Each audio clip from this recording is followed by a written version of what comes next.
time to expose some Hello, sparrows! So a video tag that's been popping up on my dashboard a lot lately is exposing YouTubers. And now listen, I've been on YouTube since like 8th grade, and I've been going to YouTube conventions for the past like 4 years. I've got a lot of YouTube stories. Now I know what's expected of me and what's gonna get me the most views if I just name drop a bunch of people that are really rude or have done really weird things that I have witnessed. But I'm sorry, I'm not gonna be doing that because I'm not a total incomplete. Just a really tiny one. I'm gonna tell you some pretty freaking interesting stories. And if you just so happen to be able to guess, congratulations, you know the secret. And now we share a secret. Yep. So I'm 21 years old, so some of these stories are gonna involve alcohol. The people who were drinking the alcohol may not have been 21, but I'm not a cop, and I did not supply the alcohol. So it's their lives for them to ruin. I think the rudest story I have to tell came from the last playlist live. Yeah.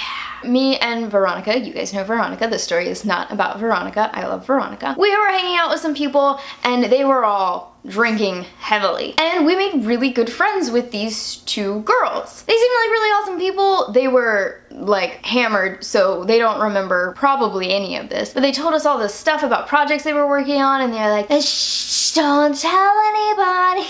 And I'm like completely sober over here like, you got it, dude. But we exchanged phone numbers, and we had even talked about going to a vegan restaurant together and maybe going thrift shopping, which like thrift shopping is so cool, like so cool. But when I texted them the next day, pretty much completely ghosted me. They texted us back like once in a while like, hey, we're going out. And we'd be like, okay, cool, we're here. Nothing, never showed up. It's whatever. Needless to say, I'm over it. I think my most juicy YouTube story is one of love. It's juicy, all right? I promise it's juicy. I met a guy at VidCon, and he was really cool, and we hung out and stuff like that, but I was dating someone at the time. Nothing happened with me and this guy. Flash forward to Playlist Live Orlando 2015, I was no longer dating anyone, and this guy started hitting me up. Just hitting me up. So I was like, sure, this guy's cool. I may have kissed him. Probably not one of my better judgment calls. But I liked the guy. He was a little aloof, which I'm like, you're not that cool. But then yeah, he pretty much started ghosting me too. We ran into each other a few times, and finally I was just like, listen,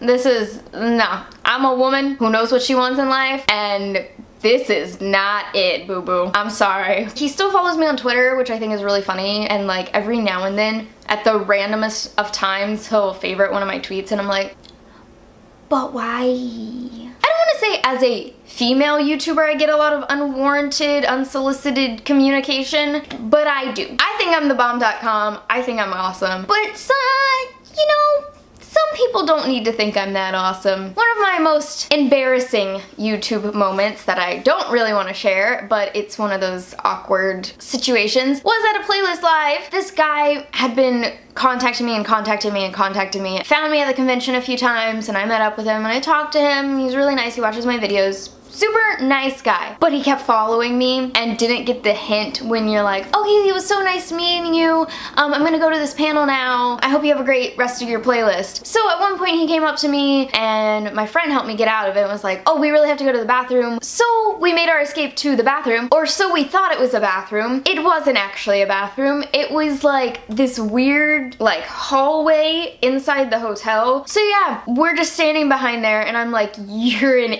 idiot. Yeah, we're going to the bathroom. Hides behind wall. I didn't mean to do that, and I didn't want to be rude about the whole situation, and I feel bad a little bit, but like, I don't do well in those kinds of situations where I really want to be nice, but I'm also like, you're getting way too close to me, and you're like following me, and like, please stop. Please stop. Another really weird story I have to tell was from the first Playlist Live Tri-State. There was a guy who I had met through mutual contacts, who at the time had been like the head of an MCN, kind of like a starter MCN, definitely older than me, but he kept hitting me up asking like if I was going to some of the parties or if I was going to some of the hotel room parties, stuff like that. And I was like, yeah, I'm probably gonna go to a few of them, like hit people up, socialize, network, stuff like that. And he was like, okay, well, we've got drinks. So like, come over, we're having a party of our own. No, they're not. It's like just him and his like playlist roommate. Super awkward in my opinion. And then for the rest of the nights, he was like, what are you doing tonight? And I was just like, I'm staying in tonight because I have a headache, which I actually did end up staying in that night, but working on videos and stuff like that. But he was like, oh, if you have a headache, let me come over and take care of you and blah, blah, blah. And I'm like, nope, no, I'm good. Please do not. So yeah, that was not all of my YouTube stories, but that was a very good generalization of my YouTube stories because they're either me getting ghosted by people I thought I would want to hang out with and thought that we'd be cool, and then me getting stalked / hit up by weird men. Basis of my YouTube stories! Hey! But you know, it really sucks when those situations happen because I love YouTube and I love the community, and as a whole, I haven't had a real big problem with a lot of rude YouTubers, although I will say, and I know this is a generalization, but I will say that smaller YouTubers are definitely way more rude than bigger YouTubers in my personal experience. They think they're on some indestructible pedestal, and I'm like, I could probably push that thing over by myself. I don't get it. If you would like to hear more of my crazy, weird YouTube stories, tell me in the comment box down below. Okay, Melana Sparrows, don't forget to hit the like button and subscribe if you're not already subscribed. I love you guys so much. I hope you have a great day, a great week, and I will see you soon.